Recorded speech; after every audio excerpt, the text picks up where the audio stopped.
Adin Ross just threw $100,000 at the culture, and the internet is asking one terrifying question. Is this generosity or a bribe to save his collapsing empire? Because what's behind that number looks less like charity and more like a crime scene. Everyone saw the headlines. Streamer makes donation, streamer apologizes, case closed, right? Wrong. What the public sees is a guy trying to make things right. What insiders are whispering is way darker. A creator who lost millions, now scrambling in full damage control mode, using cash as a shield against a backlash that refuses to die. The Doichi situation didn't just hurt feelings, it torched deals, froze partnerships, turned his brand radioactive. And that $100,000? That wasn't random. That was survival money, dressed up like a peace offering. Let's get into what actually happened behind the scenes, because this is where the money trail starts looking suspicious. May 2025, the Met Gala drama drops. Adin makes comments about Doechii and Megan Thee Stallion that set the internet on fire. Not just trending, exploding. And according to sources close to industry chatter, 2 major brand deals vanished within weeks. Not delayed, not under review, gone.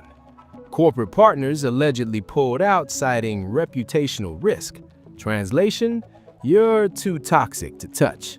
Now think about that. 2 deals, probably worth 6 figures each, maybe 7, just evaporated. But here's where it gets darker. Fast forward to January 2026. Reports start circulating that a massive NBA-related partnership got scrapped. This wasn't some small sponsorship. This was supposedly one of the biggest deals on Adin's table, multi-million-dollar territory. And executives reportedly cited the exact same reason: racist and misogynistic controversy, the final straw. That's not just losing money, that's watching your entire financial infrastructure collapse in real time. Now let's talk about the timeline, because timing is everything here.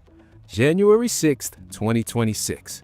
Out of nowhere, WAC 100 announces that Adin plans to donate $100,000 to Black-owned businesses in Los Angeles. But the timing? Explosively suspicious. This drops right after Glasses Malone allegedly threatens him, right after the hip-hop world turns ice cold, right after 6ix9ine drops the Bacon diss track that goes nuclear online. That's not coincidence, that's panic. And the internet sees it immediately. Twitter erupts.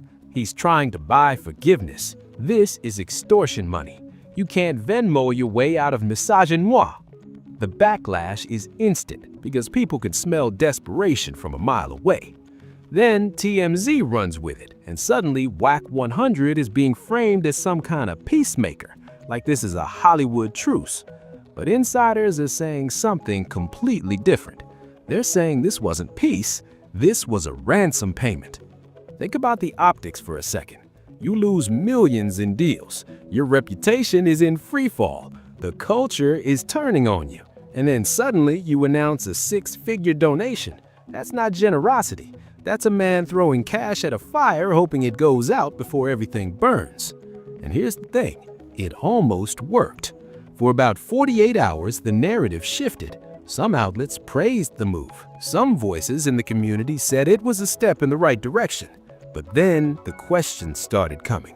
Where exactly is this money going? Which businesses? Who is distributing it? Is this even real or just another PR stunt? And those questions, they never got answered. Not clearly, not transparently. That silence speaks volumes. Because if this was genuine, you'd expect receipts, you'd expect updates, you'd expect some kind of accountability. Instead, radio silence. And that's when people started connecting the dots, mapping out every scandal, every lost deal, every public feud, every desperate move. The pattern is undeniable. Scandal hits, money disappears, reputation tanks, then suddenly a very public, very expensive gesture drops. This isn't random. This is a formula, and Adin's been running it on repeat. Now let's dig into the motive. because this is where everything starts clicking into place like a twisted puzzle. Adin Ross built his career on controversy, edgy streams, risky guests, pushing boundaries. That formula worked for years. It made him millions. It made him relevant. But there's a difference between edgy and toxic, and somewhere along the way, that line got crossed. The Doechii situation wasn't his first controversy, not even close, but it was the one that broke the dam. Before that, he'd survived cancellations, recovered from backlash, bounced back every time. But May 2025 hit different, because this time, it wasn't just angry tweets, it wasn't just trending hashtags. This time, the money people started paying attention. Brands don't care about Twitter drama, they care about risk assessment. And when your name becomes synonymous with misogyny and racism, you become a liability. And that's exactly what happened. Sources say the first brand to bail was a major energy drink company, the kind of deal that keeps a streamer financially stable for years. Gone. Then a gaming peripheral brand, another multi-year contract, vanished. And here's the brutal part.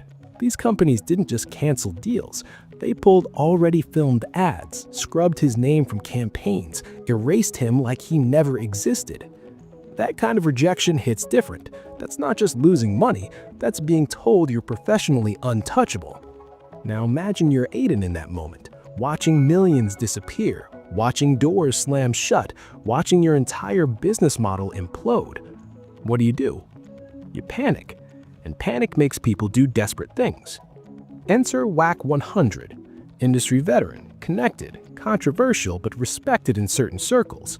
And suddenly, Wack's positioning himself as the mediator between Adin and the culture, the bridge, the fixer. But here's what people are whispering. Wack didn't volunteer for that role. He was hired for it. Think about it. Adin's team knows they're in crisis mode. They know traditional PR won't work. They need someone with street credibility, someone who can broker a deal with the hip-hop community. So they bring in Wack. And Wack's solution? A very public, very expensive donation. But not just any donation. It has to be big enough to make headlines, big enough to shift the narrative, but not so big that it bankrupts what's left of Adin's finances. $100,000. That's the number. Enough to look generous, not enough to actually hurt. And the plan almost worked, except the culture saw through it immediately. Because here's the thing about authenticity. You can't fake it, especially not when your entire track record screams the opposite. Adin's built his brand on provocation, on saying wild things, on courting controversy for clicks. And now he's trying to rebrand as someone who cares, someone who's accountable, someone who respects the culture. People aren't buying it, and they're definitely not forgetting the context. The Doechii comments weren't a slip-up. They were part of a pattern, a long documented history of disrespect toward Black women, toward women in general. You can't donate your way out of that. But Adin's team is betting you can. They're betting that 6 figures is enough to buy forgiveness, to reset the clock, to forget every people. And maybe in Hollywood that works. Maybe in certain circles you can throw money at a problem and watch it disappear. But in hip-hop, in Black culture, that's not how it works, because the culture has a long memory, and it doesn't accept apologies that come with a price tag attached. So the question becomes, what was Adin really trying to buy? Forgiveness, or just enough time to figure out his next move? Because every move he's made since May looks less like accountability and more like survival tactics. And that desperation, it's starting to show. But here's the part that really cuts deep. Behind all the headlines and the money and the PR moves, there's real damage. Real people who got hurt, real communities that got disrespected. Real women who became punchlines in someone else's content strategy. Doechii didn't ask for this. Megan didn't ask for this. They're artists, talented, respected, doing their thing. And they got dragged into a controversy they had nothing to do with. Became ammunition in someone else's desperate attempt to stay relevant. That's not just disrespectful, that's violating. And it's part of a bigger pattern. Because Adin's content has always used people, especially Black people, especially women. They're props, backdrops, punchlines. And when the backlash comes, when the consequences hit, those same people are nowhere to be found in his apology tour. The $100,000 isn't going to them. It's going to businesses, faceless entities, safe targets that make good headlines. Because actually facing the people you hurt, that takes courage Adin hasn't shown. And the culture sees that. They see someone who will throw money at a problem but won't look his victims in the eye. Someone who will make grand gestures but won't do the real work of accountability. And that hurts, because it reinforces something the culture already knows. That they're not respected, that they're not valued, that they're just content to be monetized and discarded. And you can feel that pain in every comment thread, every diss track, every think piece. This isn't just about one streamer's controversy. It's about a system that lets people like Adin profit off disrespect for years and only face consequences when the money people get nervous. That's the real tragedy here. Not that Adin lost deals, but that it took losing deals for anyone to care. And even now, with $100,000 on the table, it still feels like damage control. Not healing, not growth, just survival. And the culture is tired of being treated like a problem to be solved with a check. They want real accountability, real change, real respect. And so far, they're not seeing it. Let's go deeper into the evidence, because the more you dig, the worse this looks. Start with the May 2025 incident. Adin makes the comments. Internet explodes. Standard controversy cycle, right? Except this time, receipts start dropping. Fans turn into full-blown investigators, pulling clips, building timelines, cross-referencing statements. And they find something interesting. Adin's team quietly scrubs certain videos from his channel. Not all of them, just the ones where he said the most problematic things about women, about black artists. That's not an accident, that's damage control. But the internet never forgets. Screen recordings flood Twitter, re-uploads hit YouTube, the evidence is everywhere. Then the brand deals start disappearing. First one's announced through a vague press release, mutually parting ways. Standard corporate speak for "we're running." Second one's quieter. Just gone. No announcement, no explanation. The campaign that was supposed to launch in June never materializes. And industry insiders start talking, anonymously but consistently. He's radioactive. Legal teams are flagging him. Nobody wants that smoke right now. By late 2025, the pattern is undeniable. Every few weeks, another partnership dissolves, another opportunity evaporates. And Adin's responding exactly how you'd expect someone in crisis mode to respond. Doubling down, getting defensive, blaming cancel culture, blaming sensitivity, blaming everyone except himself. But behind the scenes, different story. Because sources say his team is in full panic mode. Meetings with PR firms, crisis consultants, reputation management specialists, trying to figure out how to stop the bleeding. And then the NBA deal falls apart. That's the nuclear option.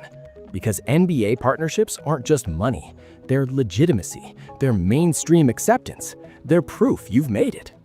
Losing that? That's a career-defining blow. And allegedly, that's when WAC 100 gets brought in. January 2026, just days after the NBA deal reportedly collapses, just days after Glasses Malone allegedly makes threats, just days after 6ix9ine's diss track goes viral. Perfect timing, right? And suddenly, out of nowhere, this $100,000 donation gets announced. Not through Adin's channels, through WAC's. That's strategic. That's calculated. That's someone trying to control the narrative. And the media runs with it. TMZ, Hip Hop DX, Complex, everyone covers it. Adin Ross donates to black community. Streamer attempts to make amends. WAC 100 brokers peace deal. Sounds good, right? Except the culture isn't buying it. Joe Budden goes off on his podcast, calls it performative, calls it insulting. Jason Martin tweets about it, questions the motives, questions the execution. Glasses Malone reportedly isn't satisfied, still wants real accountability. And 6ix9ine, he doubles down, drops another diss, mocks the donation, calls it guilt money. The backlash to the apology is almost as big as the original controversy, because people see what's really happening. This isn't about making things right. This is about making the problem go away. And you can throw $100,000 at that goal, you can hire the best PR team, you can get the most connected fixers, but you can't buy authenticity. And that's what the culture is demanding. Not a check, not a press release, not a mediator. Real change, real accountability, real respect. And so far, Adin's shown none of that. Just money, just strategy, just survival instincts. And the internet is keeping receipts on all of it. Every contradiction, every suspicious timeline, every desperate move. Building a case that's impossible to ignore. Not in a courtroom, but in the court of public opinion. And in that court, Adin's losing. Badly. Because the evidence isn't just damning, it's overwhelming. A pattern of disrespect, a history of exploitation, a track record of profiting off harm. And now, when consequences finally show up, $100,000 and a prayer. That's not justice. That's not accountability. That's just sad.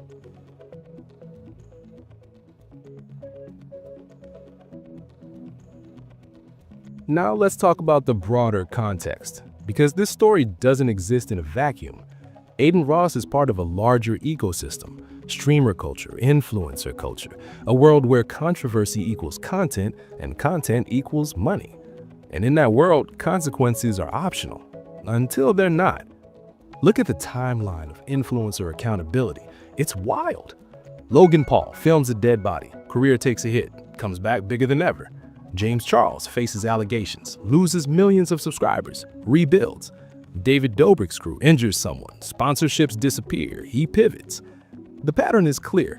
You can survive almost anything if you've got the right strategy, the right team, the right pivot. And Adin's team knows this.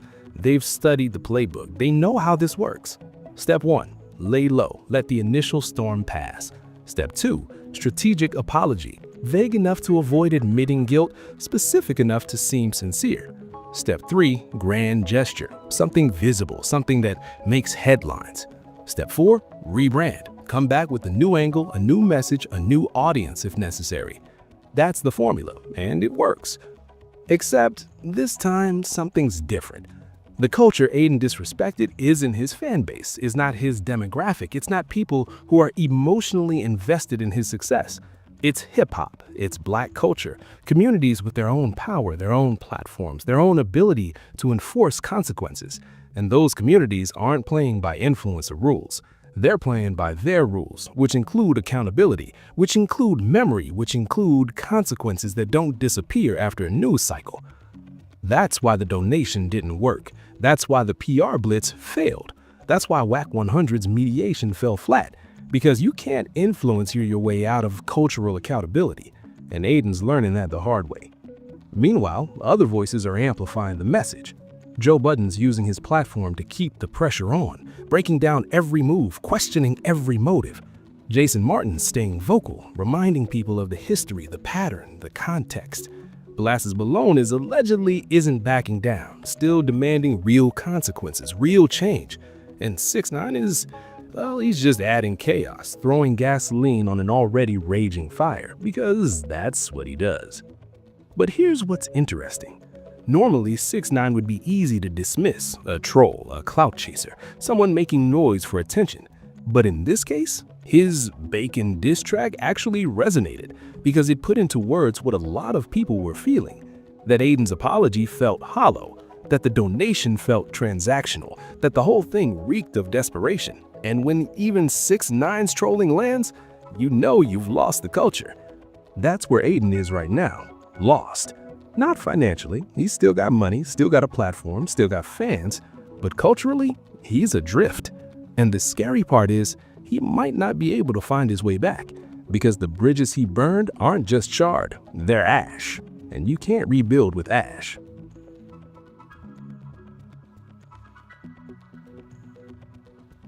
Let's zoom out, because this story is about way more than one streamer's controversy. What we're watching is a test case. Can influencers buy their way out of cultural accountability? That's the real question, and the answer matters, because if Adin's strategy works, it sets a terrifying precedent that you can disrespect entire communities, profit off that disrespect for years, and then wire transfer your way back to relevance when consequences show up. That outrage has a price tag, and if you can afford it, you're fine. That's dystopian, that's dangerous, and that's exactly what's at stake here. The $100,000 isn't just about Adin, it's about every future influencer who calculates that disrespect is profitable as long as you budget for the apology. And the culture is rejecting that math. They're saying no. You don't get to monetize harm and then expense the consequences. You don't get to treat accountability like a line item. And you definitely don't get to use our communities as props, punchlines, and profit centers. That's the message. And it's not just coming from Twitter. It's coming from artists, industry people, cultural gatekeepers, people with power, people with platforms, people who can enforce consequences beyond bad press. And that's new. 5 years ago, maybe this strategy works. Maybe Adin rides it out. Maybe the controversy fades. But the landscape has shifted. Social media has given marginalized communities their own megaphones, their own distribution, their own ability to shape narratives. And they're using that power, not just to criticize, to demand, to enforce, to punish. That's the new reality influencers are facing. And some of them are adapting, learning, growing. But others, they're still playing by old rules, still thinking they can controversy bait their way to success without consequences, still believing money solves everything. And Adin Ross is about to find out if they're right. Because this is the inflection point. Either his $100,000 bet pays off and he rehabilitates his image, or it fails spectacularly and becomes a cautionary tale, a warning to every future influencer who thinks they can disrespect the culture and buy their way back. Right now, it's looking like the latter. The donation didn't move the needle, the apology didn't land, the mediators didn't mediate, and the culture is still demanding real accountability. Not performative, not transactional, real. And until Adin provides that, he's stuck, in limbo, in crisis, in a reputation spiral that money can't stop. That's the broader implication. Money isn't enough anymore. Strategy isn't enough. PR isn't enough. You actually have to be accountable. And that terrifies a lot of people in influencer culture. Because accountability requires growth, change, humility. Things that don't come naturally to people who built careers on ego and provocation. But that's the new cost of doing business. And Adin Ross is paying it in real time.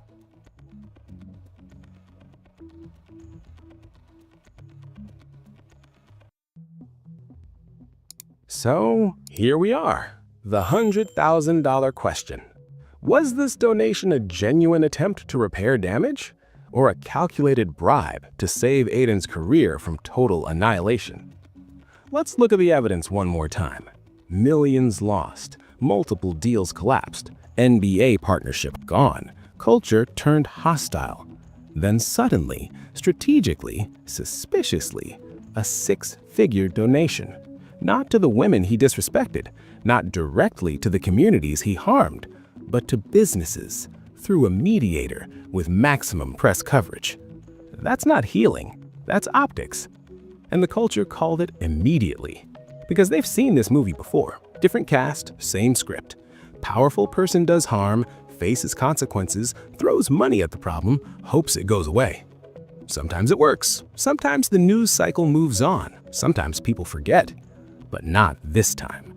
Because the culture is paying attention, and they're not interested in letting this slide. They want accountability. Real, sustained, meaningful accountability. And $100,000 isn't that. It's a down payment, maybe, if it's even real. But here's the wild part. We still don't have confirmation.